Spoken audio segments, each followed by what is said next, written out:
Back in 2018, a civil disobedience movement in English-speaking Cameroon snowballed into a bloody crackdown, with a budding armed separatist movement gaining traction. Today, the conflict has displaced some 700,000 civilians. There was international outcry over the February 14th slaughter of 21 civilians in the northwest village of Ngarbu by government forces and armed ethnic Fulani.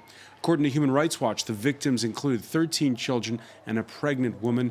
It's sparked angry exchanges between France and Cameroon's longtime president, Paul Biya.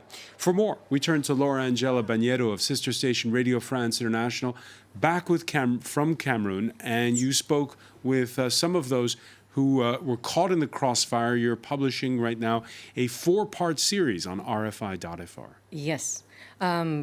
I spoke to a number of people, not only in the Littoral region, which is the French-speaking region. Douala is the economic capital, but I was in southwest region, which is the Anglophone, one of the two Anglophone regions in Cameroon. So I was in Buea, Kumba, and Mamfe, speaking to people who've been terrorized by the crisis.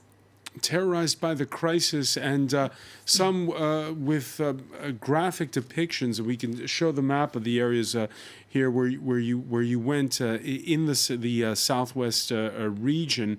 Right now, they're in displaced persons camps. They're staying with family. Where are they? No, what's been happening is the separatists have been going into villages. The military, the Cameroon military, have been following them. People shooting in the air, some who aren't dead, run into the bush. So most of the people, or many of the people, live in the bush. Those who have family members who are in small towns in the southwest, or even can get to Douala, which is a bit far, they're staying with them. But it's a really difficult situation. People are dying in the bush. Women are giving birth in the bush. There's malaria. There's lots of problems right now. I've been talking to women who have had major problems. UNFPA, which is the UN family planning group, they've actually, it's become normalized. Women are giving birth in the bush, and their children are dying, because if you give birth with that, not in a hospital, not in a house, there are a lot of people who are dying from that. So. All right, Laura Angela Bagnetto, let's look at some of the photos that you took, perhaps, and talk about those, including one of somebody who was shot in the foot. This was over a year ago there. Both legs, yes. So this is Grace. That's not her real name. I can't say where I spoke to her.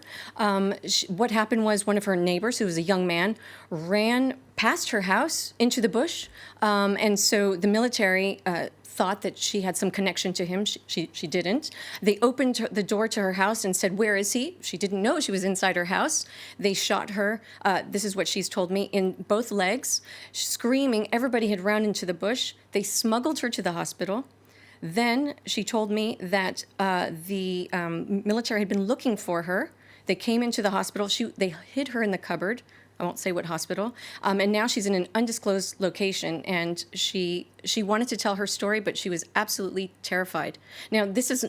Can she walk today? She cannot walk. She cannot walk at all. And if you notice on the right-hand side, that wound is still open. They haven't been able to... It hasn't healed.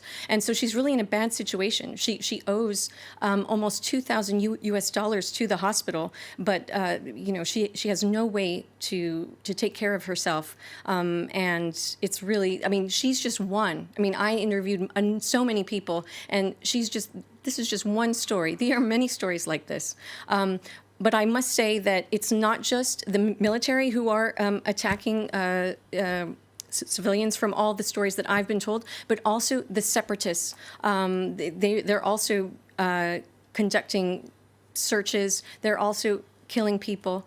It's on both sides, and people just want it to stop. So. All right, and we could show perhaps one of the other people that you spoke with during.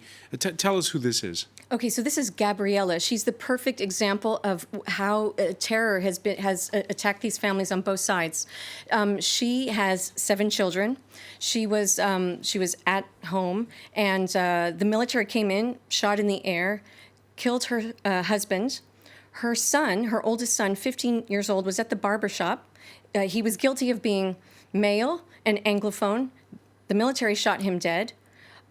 Her father is an elder in the village. He's not. He's just an older man. He was very upset that the children are not going to school. They haven't been going to school for 3 years because the separatists have blocked children from going to school. And he spoke out against it. One night he had.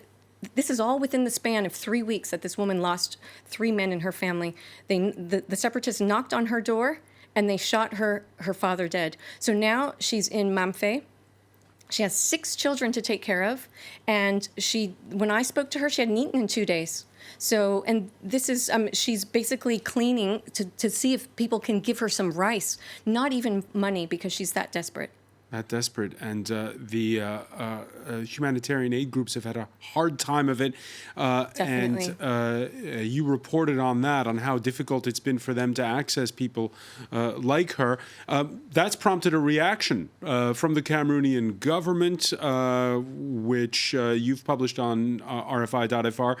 Our defense forces have always known how to respect these principles necessary for the smooth running of operations, says the Cameroon Armed Forces spokesperson Cyril Atonfak, who adds that, who turns the tables, saying ambulances belonging to NGOs such as Doctors Without Borders were sometimes found abandoned in the forest, either carrying armed combatants as well as ammunitions. So openly accusing humanitarian aid groups of abetting the rebels? And this is why they're scared, because when I was talking to some of the local groups, many of them talked to me, but they wouldn't go on the record. They wouldn't say their names. But the few who did said that there's a problem. That both sides don't understand that humanitarians are neutral. If they go into the bush to help people, it's not because these people are tied to the separatists. If they go and talk to the government, that does not mean that they are with the government. This is a major problem. I spoke to one Christian Tanyi, who's the head of Lookmet. It's a local organization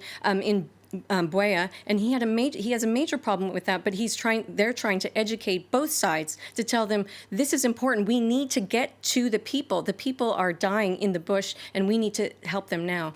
All right, Ms. The crisis and that massacre we talked about at the outset, prompting that phone call last Sunday between France and Cameroon's presidents, Laurent Angela Bagnetto. Many thanks for speaking with us. Your 4-part series can be seen on RFI.fr. Stay with us.